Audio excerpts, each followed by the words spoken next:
റമദാൻ എന്ന് പറയുന്നത് നമ്മൾ ഭക്ഷണം മാത്രം ഒഴിവാക്കുന്ന ഒരു പ്രോസസ്സല്ല. നമ്മളെ physically, mentally, spiritually, emotionally detox ചെയ്യുന്നൊരു പ്രോസസ്സാണ്.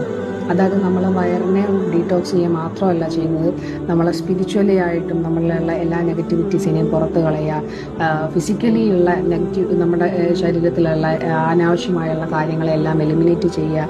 ഇങ്ങനെയുള്ള പ്രോസസ്സാണ് നോയമ്പ് എന്ന് പറയുന്നത്. അപ്പം നമ്മൾ ഭക്ഷണം ഒഴിവാക്കുന്നതിനോടൊപ്പം നമ്മളിൽ നിന്ന് ഒഴിവാക്കേണ്ട ഒരുപാട് ഓവർ തിങ്കിങ് ഒഴിവാക്കുക, നമ്മുടെ ചിന്തകൾ അനാവശ്യമായി ചിന്തിക്കുന്നത് ഒഴിവാക്കുക, നമ്മൾ സ്വയം തന്നെ നമ്മളെ കംപ്ലയിൻറ്റ് ചെയ്യുക, മറ്റുള്ളവരെയും കംപ്ലയിൻറ്റ് ചെയ്യുന്നത് ഒഴിവാക്കുക. അതുപോലെ കമ്പാരിസൺ, നമ്മൾ അങ്ങോട്ടും ഇങ്ങോട്ടും കമ്പയർ ചെയ്യുന്നത് ഒഴിവാക്കുക. ഇങ്ങനെ ഇമോഷണലി ഉള്ള ഡീടോക്സ് വളരെ ഇമ്പോർട്ടൻ്റ് ആണ്. അതുപോലെ തന്നെ സ്പിരിച്വലി ഉള്ള ഡീടോക്സും.